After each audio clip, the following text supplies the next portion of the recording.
सर्वात पहिला असं एक्झाम्पल असलं की कालच मी एक्सप्लेन करून दिलं होतं, ज्या वेळेस असं एक्झाम्पल असतं ते ए टेस्ट नुसार काय असतं, प्रूव्ह असतं. कोको कसोटीनुसार असतं ना ते प्रूव्ह. मग आता काय असतं, आता या दोघांमध्ये किती ट्रायंगल आहे इथं, किती आहे, 2. पहिल्याचं नाव काय आहे, ट्रायंगल ABC. दुसरा ट्रायंगल कोणता आहे, DCE. कोणता आहे, and triangle DCE. Very good. आता इथं पहिली गोष्ट, तर इथं कोणता अँगल कॉमन आहे, कोणता अँगल कॉमन आहे, सी. पण त्याच्या अगोदर आपल्याला एक गोष्ट दिलेली आहे गिवन मध्ये, ती काय आहे, बी किती आहे, अँगल ABC मध्ये ट्रायंगल ABC याच्यामध्ये अँगल बी किती आहे, 75 डिग्री. आणि दुसरा इन DCE याच्यामध्ये अँगल हा डी किती दिलेला आहे, 75. किती दिला आहे. मग आता मी हा एक 75 ABC मध्ये, DCE मध्ये हा दुसरा 75. मी असं लिहू शकते का, in triangle ABC and triangle काय तो DCE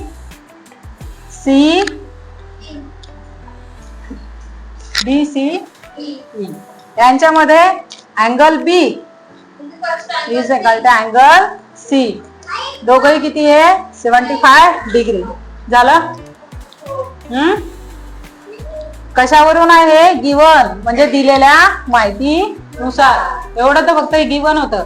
आता दुसरं, जेव्हा अँगल असतो, दोन त्रिकोण एका याच्यात असतात किंवा ह्या दोन लाईन जेव्हा पॅरलल असतात तेव्हा काय असतो, यांच्यामध्ये एक अँगल काय असतो, कॉमन असतो. कोणता अँगल कॉमन आहे, कोणता अँगल कॉमन आहे दोघांमध्ये, अँगल C.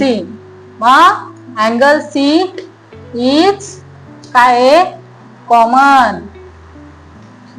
मग काय पुढे लिहायचं, अँगल ABC इज सिमिलर, म्हणजे त्रिकोण ABC हा काय समरूप आहे त्रिकोण EDC सोबत. कशानुसार, बाय कोणती टेस्ट येईल, कोको कसोटी म्हणजे angle test, by angle test. काही कठीण होतं का याच्यात, काही कठीण होतं का, नाही. एकदम सोपी एक्झाम्पल होतं, फक्त एक्झाम्पल समजून घ्यायचं. मी उदाहरण लिहत नाही, उदाहरण तुम्ही लिहा, फक्त मी डायग्राम काढते आणि एक्सप्लेनेशन देते. PQR आणि दुसरा त्रिकोण कोणता आहे, LMN. मी दोन भावांची गोष्ट सांगितली होती, एक भाऊ मोठा होऊन गेला, दुसरा काय लहानच राहून गेला, बरोबर. हा भाऊ काय झाला, PQR मोठा झाला आणि LMN काय राहिला, छोटा राहिला, बरोबर. मग आता ही गोष्ट कशी पुरी, कसा छोटा राहिला, नेमका काय त्याचा विकास झाला नाही ते आपल्याला बघायचंय. पहिला त्रिकोण कोणता, इथं कोणता त्रिकोण आहे, PQR. आणि दुसरा त्रिकोण कोणता आहे, LMN. लिहिलं इथं. मग आता आपल्याला काय सांगितलंय, साईड दिलेल्या असल्या तर आपण कोणती कसोटी वापरू, पहिली वाली. साईड म्हणजे बा, कारण याला तिन्ही बाजू याच्याही दिले आणि तिन्ही बाजू याच्याही दिलेले. बेटा आपले बाबा मॅथ वाले बाबा आहे. चला, PQR आणि दुसरं कोणता आहे, LMN. आता याच्यामध्ये काय करावं लागेल, तिन्ही साईड या त्रिकोणाच्या दिले तर तिन्ही साईड या त्रिकोणाच्या, हे दोन्ही त्रिकोण सिमिलर आहेत का, म्हणजे दोन्ही ट्रायंगल सिमिलर आहेत का, समरूप आहेत का, हे जर आपल्याला दाखवायचं असेल तर त्यासाठी आपल्याला काय करावं लागेल, त्यांचा रेशो बघावा लागेल साईडचा. तो जर रेशो त्यांचा सारखा आला तर ते दोन्ही ट्रायंगल काय आहेत, सिमिलर आहेत, म्हणजे समरूप आहेत. जर नाही आला तर समरूप नाही. आणि कोणत्या कसोटीनुसार, जर तिन्ही साईड दिलेल्या असल्या आणि रेशो प्रपोर्शन मध्ये तिन्ही साईड आल्या तर आपण मानू की साईड म्हणजे बा कसोटीनुसार ते दोन्ही त्रिकोण काय आहे, समरूप आहे, सिमिलर आहेत. नाही आहे तर केलं उडत, बरोबर. चला, पहिला त्रिकोण, ही बाजू भागेला कोणती बाजू आहे, ही बाजू. हा, ही बाजू भागेला ही बाजू. पहिली बाजू सांगा कोणती आहे, PQ. इथून पण घेऊ शकता बरं तुम्ही, हे दोन PQ भागेला काय, LM. PQ किती आहे, LM किती आहे? 12 तर येतो ना सगळ्यांना. 3 आहे का? 3 दुने किती आला यांचा रेशो? 2. समजलं? हा ठीक आहे. आपली माय मराठी बेटा, बाकी इंग्लिश असला तरी चालतो. चला दुसरी साईड काय आहे? आलेली आहे. बर 2 मिनिट फक्त. दुसरी साईड काय आहे? QR. QR भागेला काय येईल? MN. 2 मिनिट थांब बेटा. QR किती आहे? या MN किती आहे? 4 आहे का? 4 दुने आला का रेषा 2? तिसरा कोणता आहे? कोणती साईड आहे तिसरी? PR. काय आहे? LN. बरोबर. PR किती आहे? LN किती आहे? 5 आहे का? 5 दुने किती आलं उत्तर? मग तिघांचा रेषा सारखा आहे का? म्हणून काय लिहू शकते मी? PQ. हा मुरवी बडबड नको करू. भागेला LM. बरोबर. दुसरी साईड काय आहे? QR डिवाइड बाय काय आहे? MN. तिसरी साईड काय? PR डिवाइड बाय काय? LN. या तिन्ही साईड काय? प्रोपोर्शन मध्ये. म्हणून इथं कोणते 2 त्रिकोण होते ते? Angle PQR similar to angle LMN. म्हणजे PQR हा समरूप आहे LMN सोबत. कोणत्या कसोटीनुसार? Bye SSS taste. बाबांना जागरूक दिली. बरोबर. बा. लहान पोरग पहिला शब्द कोणता म्हणतो? बा. म्हणून आपल्याला पहिली टेस्ट कोणती आहे? बा. हा चला लिहून घ्या. हाताने पुसत नाही. आता त्यांनी उदाहरणामध्ये सांगितलंय की 2 पोल उभे आहेत. किती पोल आहे? 2. आणि सूर्यप्रकाश. आता इथं कुठेतरी काय आहे? सूर्य आहे. त्या सूर्याचा प्रकाश काय आहे? इथे पडतोय आणि त्याची सावली कशी पडते? समोर पडते.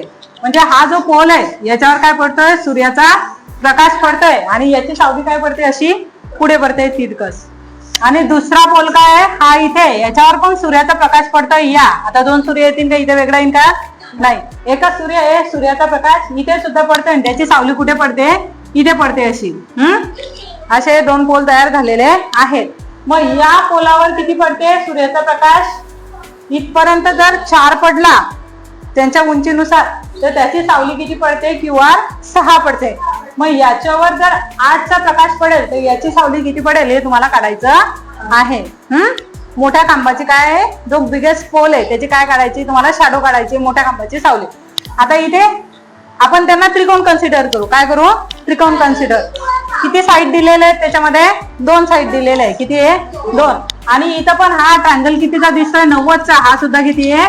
90चा. मग आपल्याला ते पण कन्सिडर करायचं का आपल्याला डायरेक्ट साईड बघायचे? मग आता इथे पहिला त्रिकोण कोणता आहे? ABC. आणि ट्रायंगल काय आहे? PQR. मग आता ABC मध्ये AC. आता ही साईड जर 2 साईड दिलेल्या आहेत तर साईड काय असतात? नेहमी प्रपोर्शन मध्ये असतात. हे साईड भागेला काय येईल? हे साईड. मग AC भागेला काय येईल? AC असेल तर इथे काय येईल? PR. काय येईल? PR. AC किती आहे इथं? 8. आणि PR किती आहे? 4. दुसरी साईड काय दिली आहे तुम्हाला? BC. काय आहे? BC अपॉन काय आहे? QR. BC काय आहे? X. आणि QR किती आहे? 6. आता इथे बघा आपण तिसरी साईड लिहितोय. लिहू शकतो पण आपल्याला दिली नाही का? नाही. म्हणून लिहायची गरज आहे का? नाही. मग आता दोन्ही साईड काय एकामेकांच्या रेशोमध्ये काय आहे? AC अपॉन PR भागेला BC अपॉन QR. ह्या काय? दोन्ही सारख्या आहेत. मग आता याची किंमत काय आहे? 8/4. याची काय आहे? 6. आता या दोघांचं काय करायचं? तिमरा किल्विश. इमराज किल्वेश अंधेरा कायम रहे, क्रॉस मल्टिप्लिकेशन. समजलं? बरोबर. मग काय करायचं, 8 गुणेला 6 भागेला 4 गुणेला हा x इकडे होता, तर हा कुठे लिहिला आपण इकडे, कारण आपल्याला x ची किंमत काढायची म्हणून. मग आता 6 गुणेला 8 किती होतात, 8 48 भागेला, गुणाकार येत असेल तर चांगला, फारच चांगलं, नाही येत असेल त्याच्यापेक्षा का चांगलं. 4 1 4 1 4 4 दुने किती आलं उत्तर, x ची किंमत किती आली 12. मग तुमची काय सांगितलंय, BC किती आलेली आहे 12. मग तुमच्या मोठ्या खांबाची सावली किती आहे, the shadow of the biggest pole is 12 centimetre, sorry 12 metre. Metre मध्ये असेल तर इथे m लिहायचा हा, आणि मराठीमध्ये मी टाकायचा. ठीक आहे, समजलं? असं जरी उदाहरण असलं तरी याच्यामध्ये एकात एक किती त्रिकोण आहे, 2. हा एक बरोबर, हा एक. किती त्रिकोण आहे तिथं, किती ट्रायंगल आहे 2. हे बघा CPA आपल्याला किती दिले आहे 2, म्हणून आपल्याला बाकीच्यांनी घेणं देणं आहे का नाही. असं जरी उदाहरण असलं तरी याच्यामध्ये एकात एक किती त्रिकोण आहे, 2. हा एक बरोबर, हा एक. किती त्रिकोण आहे तिथं, किती ट्रायंगल आहे 2.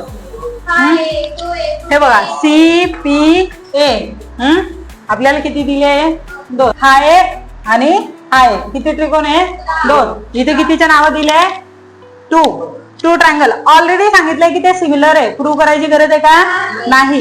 दुसरी गोष्ट, आता इथे काही सिमिलर आहेत म्हणून त्यांच्या साईड काय असतील, प्रपोर्शन मध्ये असतील. काय असतील, प्रपोर्शन मध्ये असतील. मग आता इथे AP BQ BC आणि AC ह्या काय दिलेल्या आहेत, साईड दिलेल्या आहे.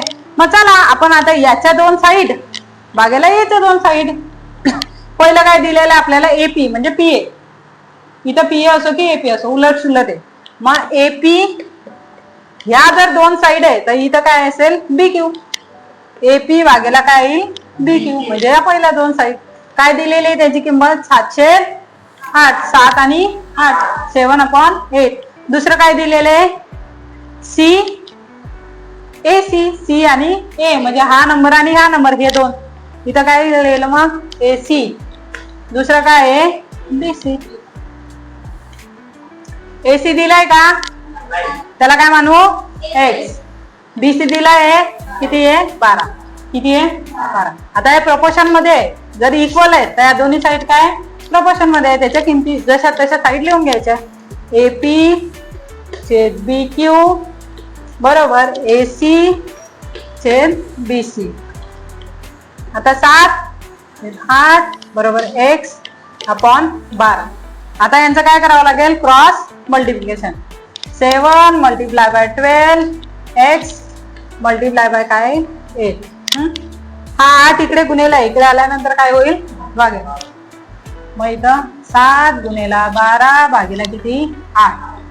जर मोठं हे असलं तर फारच छान, नाही चालं तर इथं करायचं बे दुने 8, हा 4 दुने 8 किंवा 4 न पण डिवाइडेड. 4 आहे 4, 4 दुने 4 त्रिक 12.